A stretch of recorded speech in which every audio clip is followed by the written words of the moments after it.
माता पिताजी, गुरुजन, श्रेष्ठजन, अनुभवी जन, ज्ञानी जन, इन सब की बातों को बिना संशय किए स्वीकार करना चाहिए, क्योंकि उनकी जो भी बातें होती हैं अनुभव के आधार पे होती हैं। आज के समय में हम लोग समझते हैं कि हमने ज़्यादा पढ़ाई कर ली, ज़्यादा भ्रमण कर लिया है, देश विदेश की यात्रा कर ली, तो हम सबसे ज़्यादा अनुभवी हैं, हम जल्दी से किसी की बात को नहीं मानते हैं। लेकिन हमारी युवा पीढ़ी काफ़ी परेशान होते जा रही है। जब इसके निष्कर्ष पे पहुंचा जाता है तो पता चलता है कि यह व्यक्ति माता पिताजी और श्रेष्ठ जनों की बातों को नहीं माना, जिसका परिणाम आजकल उसको भोगना पड़ रहा है। साथ साथ माता पिताजी भी बुजुर्ग अवस्था में परेशान हो रहे हैं। दोस्तों, संशय कभी भी किसी का भला नहीं कर सकता है।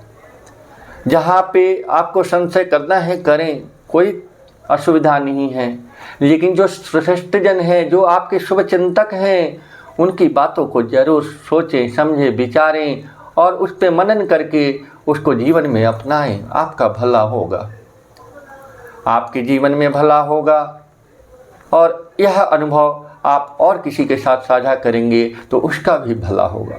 इसको ऐसे समझते हैं। भगवान शंकर ने माता सती को एक बार भ्रम हो गया था, उसको समझाने का बहुत प्रयास किया, लेकिन माता सती को समझ में नहीं आया। तो भगवान शंकर ने कहा कि माँ सती, आप जाके खुद ही परीक्षा ले लो। सती जी परीक्षा लेने गईं, लेकिन परीक्षा में विफल हो गईं। जब भगवान ने पूछा कि कैसे परीक्षा ली, सब कुछ सच सच बताओ, तो परीक्षा में तो फेल हो गई थी, डर गई थी। तो कहा कुछ भी परीक्षा नहीं ली है प्रभु, आपकी बातों में संशय कैसा, आप तो सर्वसमर्थ हैं, भगवान हैं, आपकी बात 100% सत्य है। यहाँ झूठ बोल दिया सती ने। इसका परिणाम ये हुआ कि भगवान ने, शंकर ने यह प्रतिज्ञा कर ली कि अब इस शरीर से सती का संबंध नहीं हो सकता पति पत्नी रूप में, और कैलाश पहुँच के बड़ के पेड़ के नीचे 87,000 वर्ष तक समाधि लगा ली। और सती समझ गई कि अब शंकर ने हमें त्याग दिया है। जब शंकर की समाधि खुली, सती वहाँ गई, भगवान शंकर ने बैठने का आसन दिया और पूछा, हाल चाल हुई, राम कथा, राम गुणगान होने लगा। आकाश मार्ग से कुछ देवी देवता जा रहे थे। सती ने पूछा कि क्या हो रहा है। शंकर ने बताया कि तुम्हारे पिता दक्ष को ब्रह्मा जी ने प्रजापतियों का नायक बनाया हुआ है और वह एक यज्ञ कर रहे हैं। इसी में सारे देवी देवता अपनी पत्नियों के साथ जा रहे हैं, लेकिन वो मुझसे नाराज अभी भी हैं, क्योंकि ब्रह्मा की सभा में एक बार मैंने वो मुझसे नाराज हो गए थे, उसको अभी तक वो भूले नहीं हैं, इसी कारण से तुम्हें नहीं बुला रहे हैं। सती ने बहुत अन्य विनय किया कि इसी बहाने मेरा कुछ दिन तक तो नैहर में मन लगेगा, मुझे जाने दिया जाए। भगवान शंकर ने समझाया कि बिना बुलाए नहीं जाना चाहिए, मान मर्यादा और शील भंग होता है। सती नहीं समझी। भगवान शंकर ने सती को कुछ अपने प्रमुख गणों को साथ में लगा के विदा किया। वहाँ गई तो देखा यज्ञ में सारे देवी देवताओं का भाग रखा हुआ है, लेकिन शंकर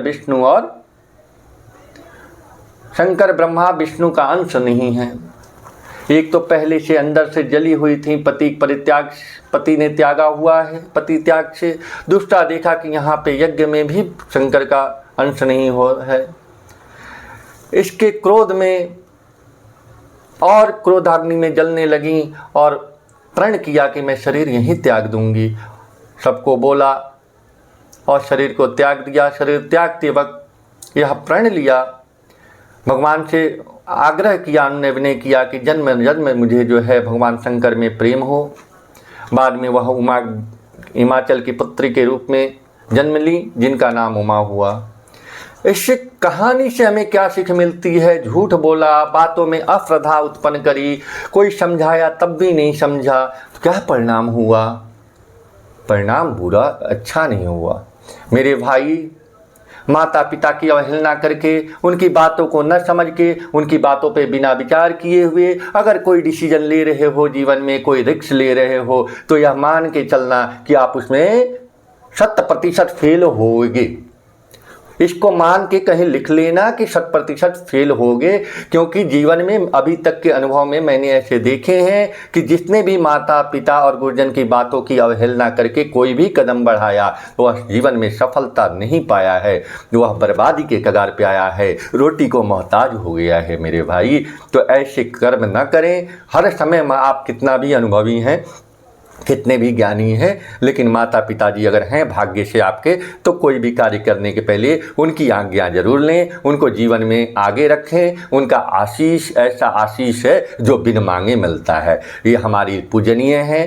गुरुवाणी में देखो, रामचरितमानस में देखो, गीता जी में देखो, हर जगह हर ग्रंथ में माता पिता को प्रमुख बताया गया है, और ये हैं, आगे भी रहेंगे। हम भी कभी माता पिता बनेंगे अगर हम इस बात का ध्यान रखते हुए हर समय माता पिताजी का सम्मान करें, जीवन में आगे बढ़ें।